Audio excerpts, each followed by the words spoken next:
Hello, I'm Chanel. I just realized there was some light going in there. Let's get rid of that. And today I'm doing a VR to Tarot Magpie. They created a tag, TA Romance Tropes. It's based on romance tropes you find in romance novels or any genre of novels that has romance in it. So, of course, couldn't help myself. Definitely check out their video. It is fan-bloody-tastic. But let's get into it. The first prompt is enemies to lovers. And this is a deck style or system you've insisted just wasn't for you until you realized it was. Now, my favorite trope in fantasy, sci-fi, just not contemporary, is enemies to lovers. I eat that shit up. So that is my favorite, as long as it's not in contemporary, because otherwise you've just got an asshole lead. It doesn't work like it does in, paranormal, fantasy, sci-fi, all that jazz. But yeah, enemies to lovers. So for mine, it is the Death Doula Oracle. Dudes, I did get it based on, I think, everybody else's opinion on it. It's an indie deck. And for whatever reason, when I first got it, I just didn't get it. It didn't work for me. And I actually put this in my Persephone pile. I thought, it's in limbo. I might get rid of this. I highly contemplated getting rid of it. Would have been the worst mistake of my life. This is now mi bebe. I absolutely love this deck. I like the photography style in it. I think it's gorgeous. I love the keywords and the theme in this book. I love the guidebook. Okay. I just can't believe I did a full 180 on this. I really did. So this is a deck that I now use as a self-care deck. That's how it works best for me. I still use it in a divinatory manner or self-reflection and everything else. I just love it most for self-care because of all of the rituals that are attached to each card. I think they're fantastic. And I like using them. I like not just reading the write-up for the card, but actually doing the associated activity with it. But this deck also goes with a ton of decks. It's very versatile in terms of aesthetics. It's beautiful quality. I am besotted with it. I cannot believe there was a time in my life where I thought, oh, I don't get it, I'm going to get rid of it. Like, what now? What? Highly recommend. After this is one of the key turning points for me, to give decks a lot of time before passing them on, unless you hate them, obviously. Different sort of scenario. Sometimes it is just enemies to enemies, okay?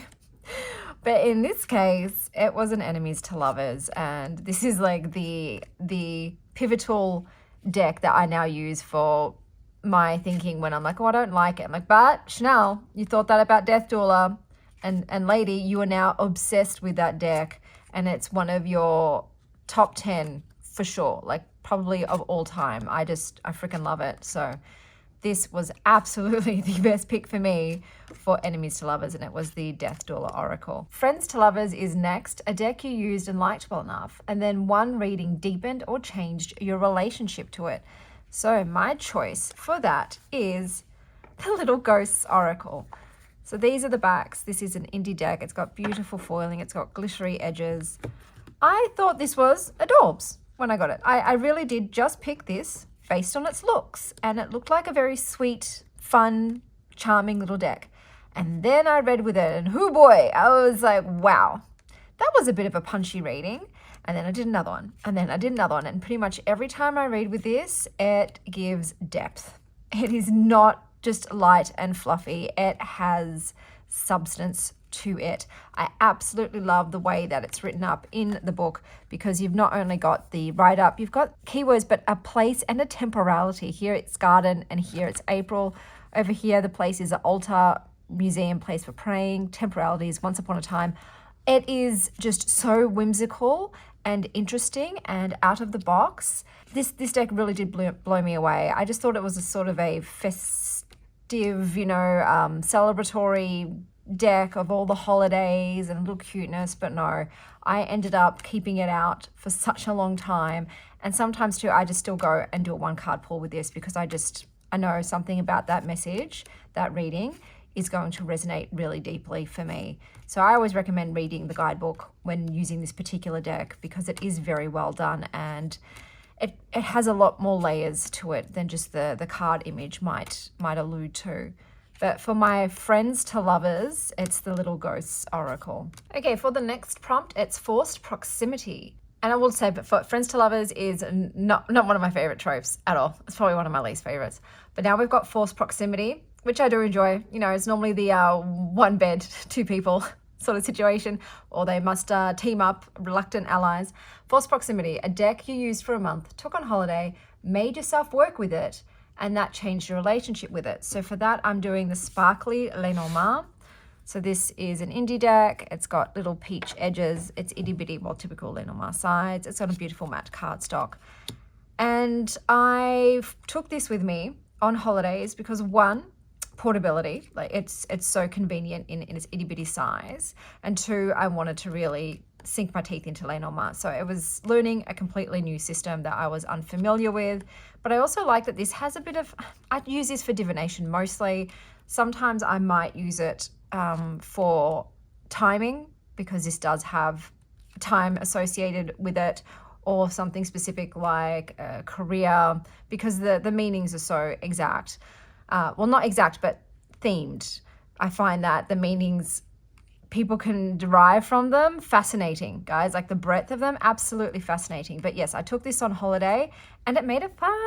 Every morning I'd be like, what's today going to be like for me? What's this experience going to be like? And I pull my cards. And it really, really helped me bond with the deck. So I do highly recommend taking a deck on holiday. This one absolutely worked for that, because I still was unsure about it. I'm like, do I like Lenormand? I do.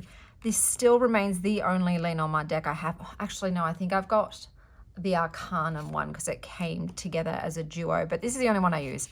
It's so kawaii, it's so cute. It takes the sting out of the more negative cards for me as well. Snack life. But I do enjoy using it, and I use it almost daily still to this day. So that was my choice for the forced proximity. Now we've got Soulmates, when it was just meant to be a deck you fell in love with immediately. So I do like, look, Soulmates is kind of also like the fated mates trope, and I like it, okay? I like to believe that I've got like multiple soulmates out there. You know, I've already met some, hope to meet some more. And my choice for this was the embroidered graveyard deck. So these are the backs. How stunning are they? This was an indie deck, and I missed out the first time, and I coveted it so hard. As soon as I saw it, I knew we were meant to be. So this is like, it's got a very Halloween kind of energy to it. Halloween is my favorite holiday of the entire year. It's all of these images were cross-stitched, and even though I'm a crochet girl, I admire another yarn craft, okay? All stitch witches are welcome here. And I knew it was for me, even through the theme of it. So it is made for communing with spirits, ancestors. I don't use it to commune, but this is so bloody good. So it has 3 different types of write-ups and meanings, but I think it is so phenomenal. So I was gutted. I emailed the creators, when is it coming back? And they said, oh, it'll come back. And I did this for over a year, just every 4 months. So any updates on the ETA, because they had this one still available. This was their other aesthetic. I didn't want this one though. I wanted this. I like this. So I was determined to hold out, and then lo and behold, they ended up relaunching it as a Kickstarter campaign. So I was on that quickety snap. I had to grab it immediately, and I'm so glad I got my hands on it. I knew. And then as soon as it came, it's one of those, it's just instant, it's fated, it's Soulmates. I didn't even need to read. As soon as I held it in my hands, the energy and I, we just bonded, we're kindreds. And then obviously I did read with it, and I just proved the connection right. My instincts were bang on. This deck and I, immediate besties, okay? We get each other, and we're tight. We've got that, red string of fate just linked around us. So it's just immediate. Yeah, sometimes you have those decks, okay? I call them soul decks, where you just know. You just know you're meant to be. And that was the case with this one. So that's why the embroidered graveyard oracle was my choice for Soulmates. Okay, so the next one is Slow Burn, a deck you didn't have the best first impression of, but the more you worked with it, the more you liked it. Slow Burn is also the way to go for me. With every single type of book. I need it to be slow burn. I need the tension, I need the angst, I need the build up, bros. If it's not slow burn, there's a good chance I'm not gonna like it. Like if I want fast pace, I may as well read straight up erotica, let's just cut to the chase. But for this, I've chosen the Dream Keepers Tarot. So this is a mass market deck. I think it's really great quality for a mass market deck. This one I bought literally just based on other people's opinions of it. It didn't really do a lot for me. I do like the very surreal, creepy, moody artwork, but I wasn't enamored. You know, I thought, yeah, it's fine. You know, it's not bad, but it's not amazing. It's okay. And I wasn't sure. I really was a bit like, I'm not sure about it. And then I read with it, and the guidebook, guys, the guidebook once again is where it's at. This is phenomenal. It's amazing. It is so well done. And the readings I had with it, just outstanding, you know, sends chills up my spine. And I realized what everyone else was harping on about. I'm like, I get it. Okay. I understand now. Once again, this is deep. It's a deep deck. It's nitty and it's gritty and it's interesting. It's macabre. It really is. And you can definitely use it with more than just like sort of dream work and the inner psyche and sort of underworld themes. You can use it in a multitude of ways. But I was very, very impressed. So this one absolutely grew on me, and I am very happy with it. It's a mass market deck too, so it's affordable, but it's fantastic. So don't let, if the, you know, aesthetic isn't your vibe, don't let that put you off. Give it a go. No, I'd say it's worth giving it a shot because, yeah, it really did worm its way into my heart, which is why I picked it for the slow burn prompt. Now we are on to Opposites Attract. This just reminds me of that song with Paula Abdul. What does it say? It says, this deck is not your usual style, but you love it anyway. I don't mind opposites. So normally in the case of contemporary, that means a grumpy sunshine kind of situation, and that's fine. You know, it's not a trope I absolutely love, but I don't not like it. It can work.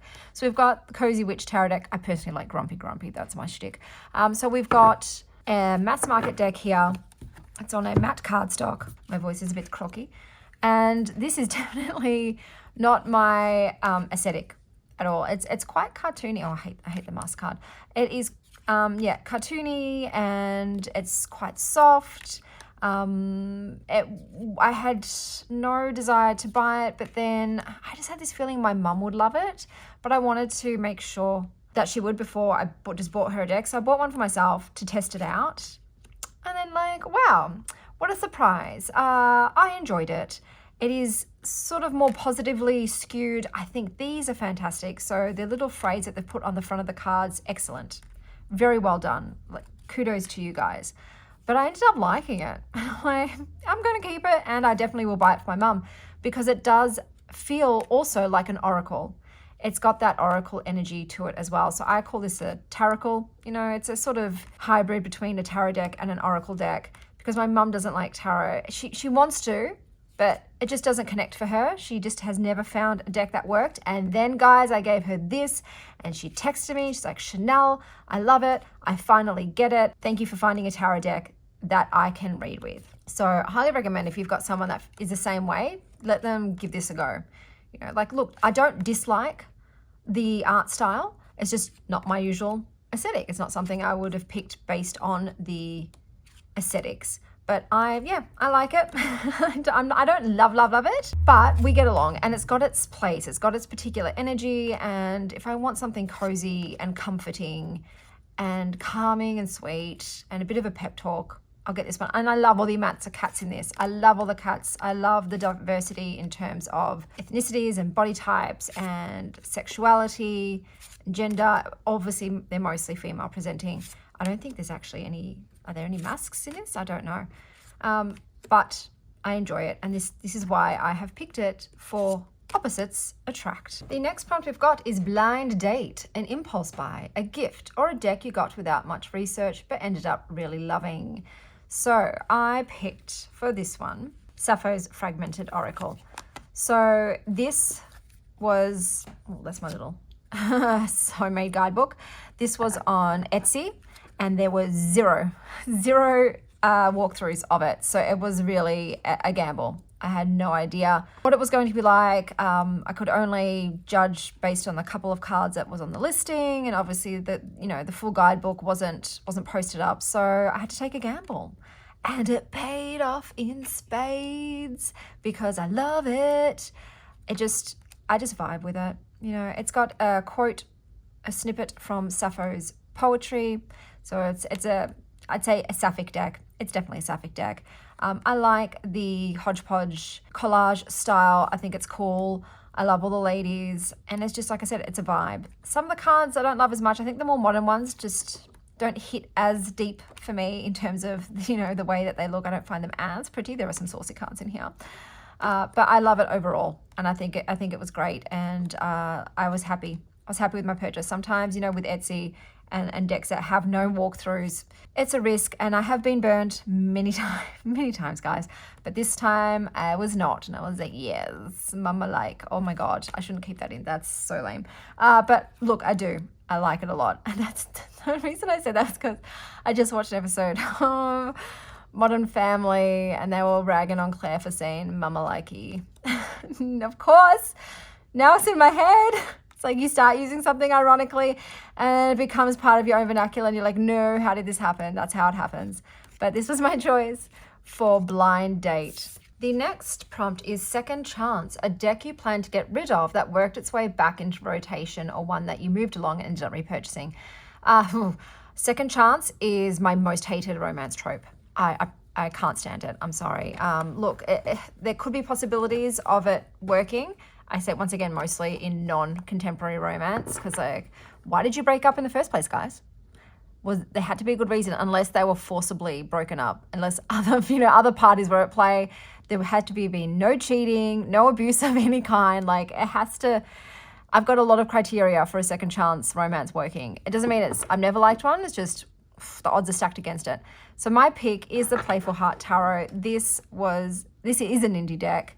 It's on a lovely slippery linen cardstock.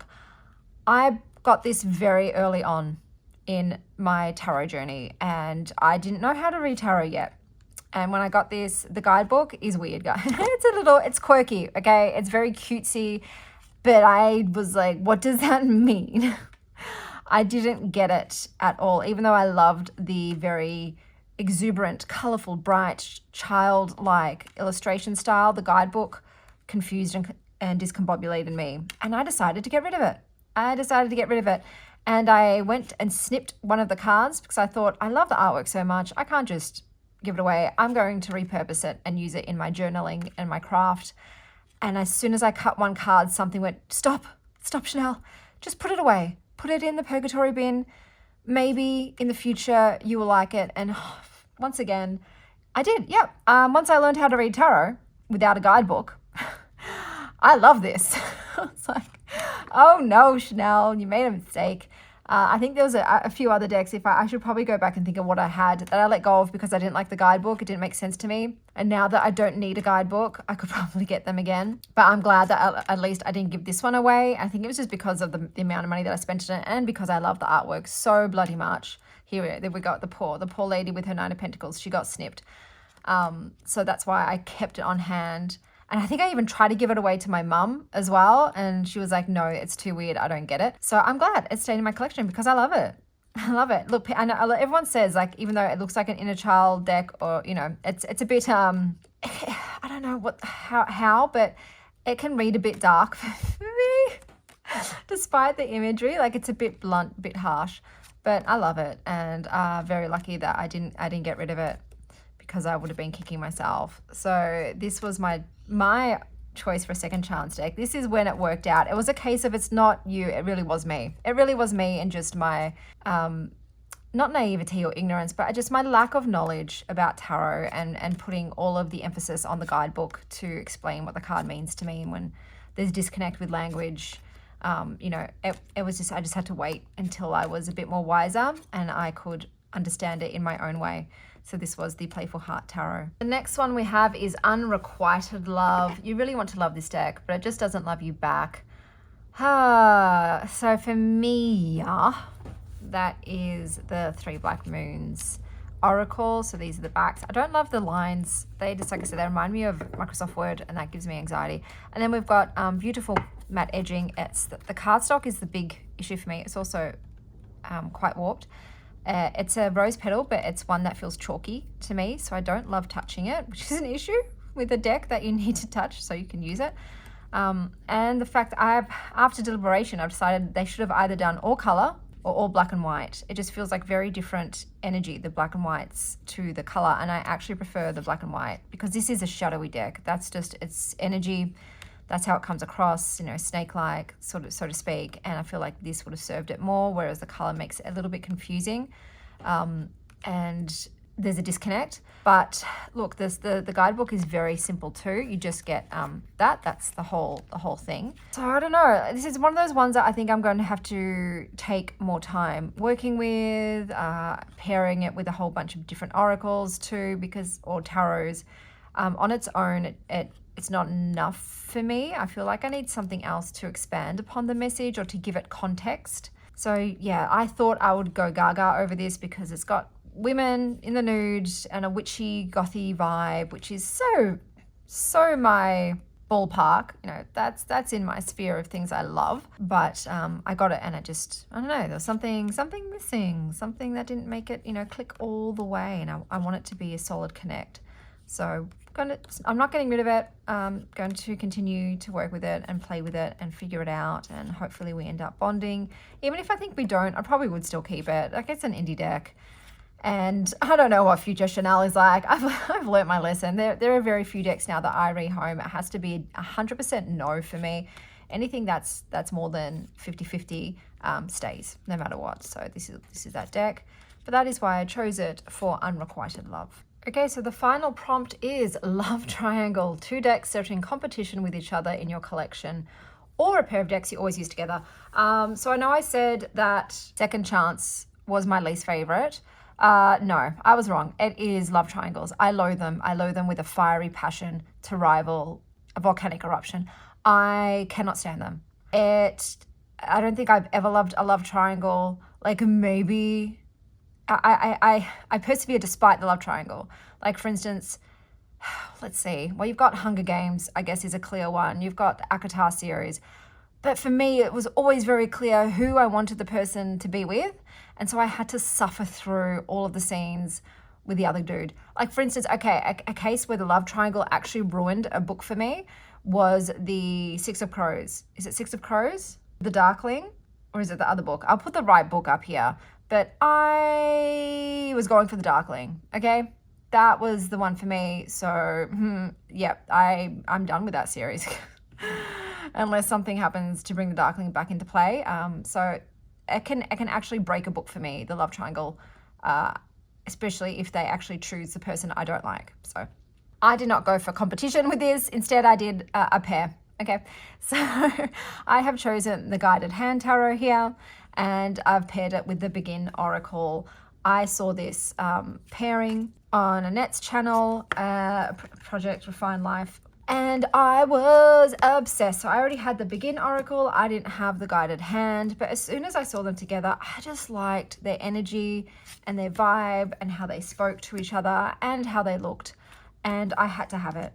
So I bought the Guided Hand just based on the pairing that I saw. I was like, I have to bring these two together and let them join in perfect harmony. It is my favorite pairing to do. It just makes me happy.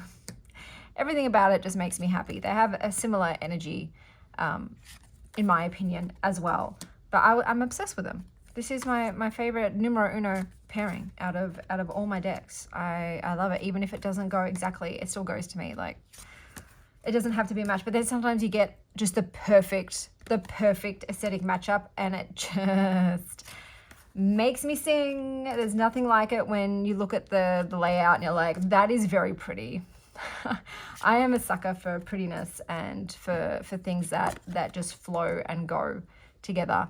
But I love them, and I think they will always feel like a bonded pair to me. Like, obviously I use them with other decks, but really this is the what's the word for it? End game. Their end game, no matter what, you know?